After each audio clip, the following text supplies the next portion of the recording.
संसार में प्रचलित सभी धर्म गीता की दूरस्थ प्रतिध्वनि मात्र है। भगवान महावीर, भगवान गौतम बुद्ध, गुरु नानक, कबीर इत्यादि के श्रद्धापूरित तप सिद्धांतों की उच्चतम अभिव्यक्ति गीता है। गीता के वे ही कैसेट सुमन आप सबके समक्ष आत्मदर्शनार्थ प्रस्तुत हैं।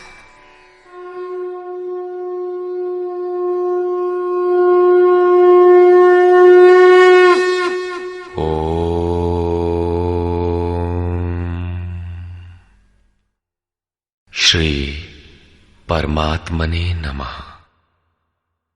यथार्थ गीता, श्रीमद् भगवत गीता, अथ सप्तमोऽध्यायः। गत अध्यायों में गीता के मुख्य प्रायः सभी प्रश्न पूर्ण हो गए हैं। निष्काम कर्म योग, ज्ञान योग, कर्म और यज्ञ का स्वरूप और उसकी विधि, योग का वास्तविक स्वरूप और उसका परिणाम, तथा अवतार, वर्ण संकर, सनातन आत्मस्थित महापुरुष के लिए भी लोक हितार्थ कर्म करने पर बल, युद्ध इत्यादि पर विशद चर्चा की गई। अगले अध्यायों में योगेश्वर श्री कृष्ण ने इन्हीं से संदर्भित अनेक पूरक प्रश्नों को लिया है, जिनका समाधान तथा अनुष्ठान आराधना में सहायक सिद्ध होगा। छठे अध्याय के अंतिम श्लोक में योगेश्वर ने यह कहकर प्रश्न का स्वयं बीजारोपण कर दिया कि जो योगी मद्गतेनांतरात्मना, मुझ में अच्छी प्रकार स्थित अंतःकरण वाला है, उसे मैं अतिशय श्रेष्ठ योगी मानता हूं। परमात्मा में अच्छी प्रकार स्थिति क्या है? बहुत से योगी परमात्मा को प्राप्त तो होते हैं, फिर भी कहीं कोई कमी उन्हें खटकती है। लेश मात्र भी कसर न रह जाए, ऐसी अवस्था कब आएगी? संपूर्णता से परमात्मा की जानकारी कब आएगी, कब होती है? इस पर योगेश्वर श्री कृष्ण कहते हैं, श्री भगवान उवाच, मय्यासक्तमनाः पार्थ योगं युञ्जन्मदाश्रयः असंशयं समग्रं माम् यथा ज्ञास्यसि तच्छृणु। पार्थ, तू मुझ में आसक्त हुए मन वाला, बाहरी नहीं अपितु मदाश्रय अर्थात मेरे परायण होकर योग में लगा हुआ, छोड़कर नहीं, मुझको जिस प्रकार संशय रहित जानेगा उसको सुन, जिसे जानने के पश्चात लेश मात्र भी संशय न रह जाए।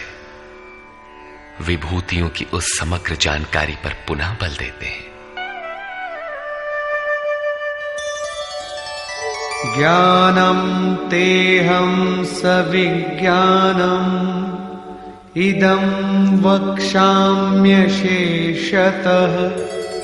यज्ज्ञात्वा नेह भूयोऽन्यत् ज्ञातव्यमवशिष्यते। मैं तेरे लिए इस विज्ञान सहित ज्ञान को संपूर्णता से कहूंगा। पूर्ति काल में यज्ञ जिसकी सृष्टि करता है, उस अमृत तत्व की प्राप्ति के साथ मिलने वाली जानकारी का नाम ज्ञान है। परम तत्व परमात्मा की प्रत्यक्ष जानकारी का नाम ज्ञान है। महापुरुष को एक साथ सर्वत्र कार्य करने की जो क्षमता मिलती है, वो विज्ञान है। कैसे वो प्रभु एक साथ सबके हृदय में कार्य करता है, किस प्रकार वो उठाता, बैठाता और प्रकृति के द्वंद्व से निकालकर स्वरूप तक की दूरी तय करा लेता है, उनकी इस कार्य प्रणाली का नाम विज्ञान है। इस विज्ञान सहित ज्ञान को संपूर्णता से कहूंगा, जिसे जानकर, सुनकर नहीं, संसार में और कुछ भी जानने योग्य नहीं रह जाएगा। मानने वालों की संख्या बहुत कम है।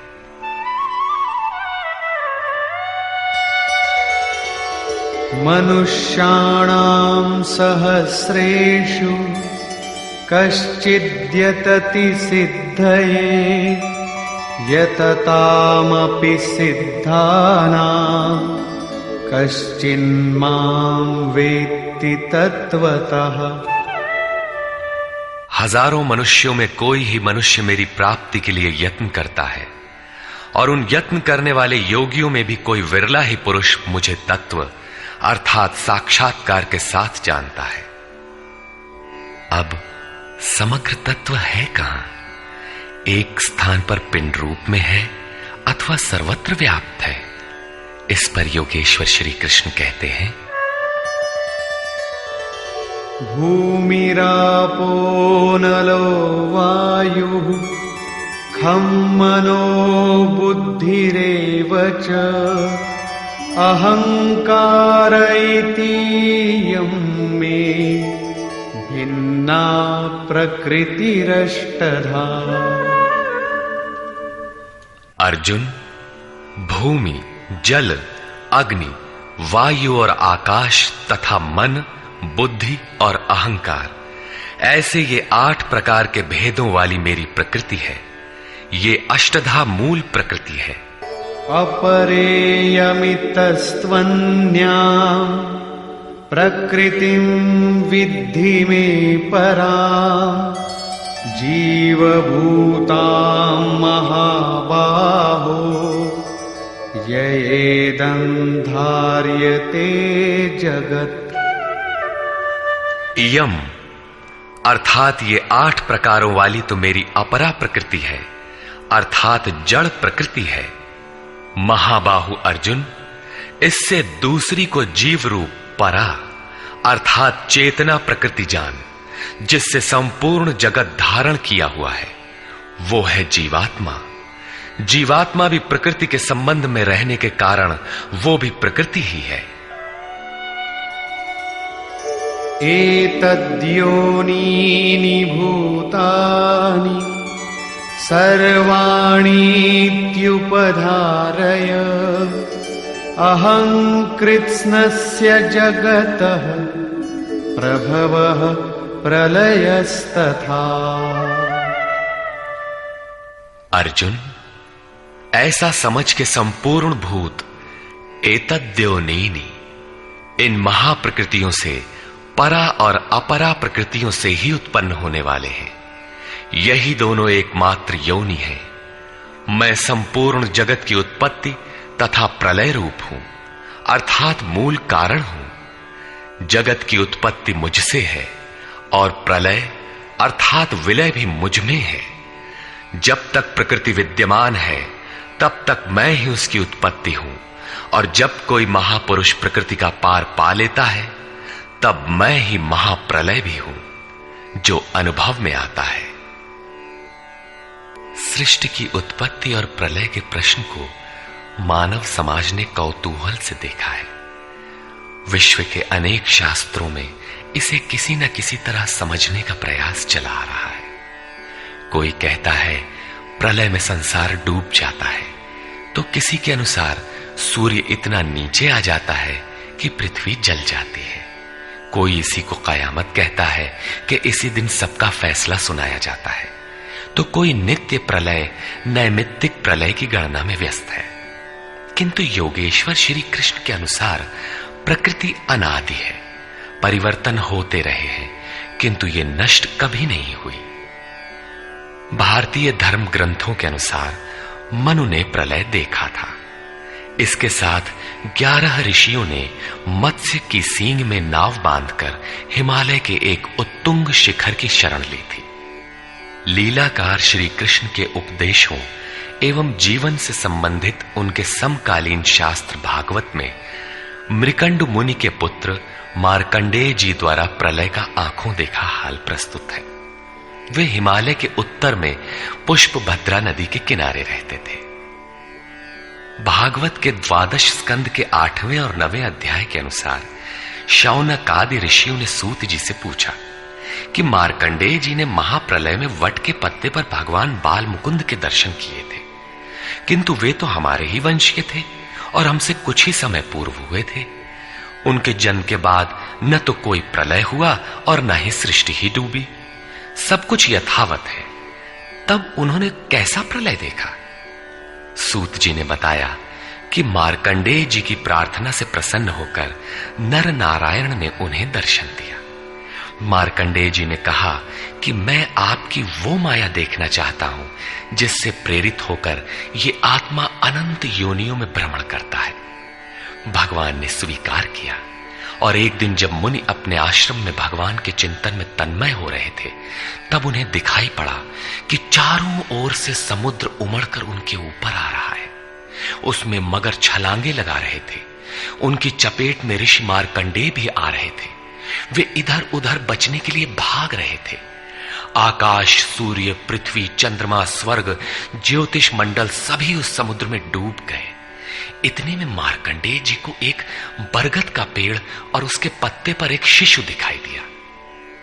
श्वास के साथ मार्कंडेय जी भी उस शिशु के उदर में चले गए और अपना आश्रम, सूर्यमंडल सहित सृष्टि को जीवित पाया और पुनः श्वास के साथ उस शिशु के उदर से वे बाहर आ गए। नेत्र खुलने पर मार्कंडेय ने अपने को उसी आश्रम में अपने ही आसन पर पाया। स्पष्ट है कि करोड़ों वर्ष के भजन के पश्चात उन मुनि ने ईश्वरीय दृश्य को अपने हृदय में देखा, अनुभव में देखा। बाहर सब कुछ ज्यों का त्यों था। अतः प्रलय योगी के हृदय में ईश्वर से मिलने वाली अनुभूति है। भजन की पूर्ति काल में योगी के हृदय में संसार का प्रवाह मिटकर अव्यक्त परमात्मा ही शेष बचता है। यही प्रलय है। बाहर प्रलय नहीं होता। महाप्रलय शरीर रहते ही अद्वैत की अनिर्वचनीय स्थिति है। यह क्रियात्मक है। केवल बुद्धि से निर्णय लेने वाले भ्रम का ही सृजन करते हैं, चाहे हम हों या आप। इसी पर आगे देखें। मत्तः परतरं नान्यत् किंचिदस्ति धनंजय मयि सर्वमिदं प्रोतं सूत्रे मणिगणा इव।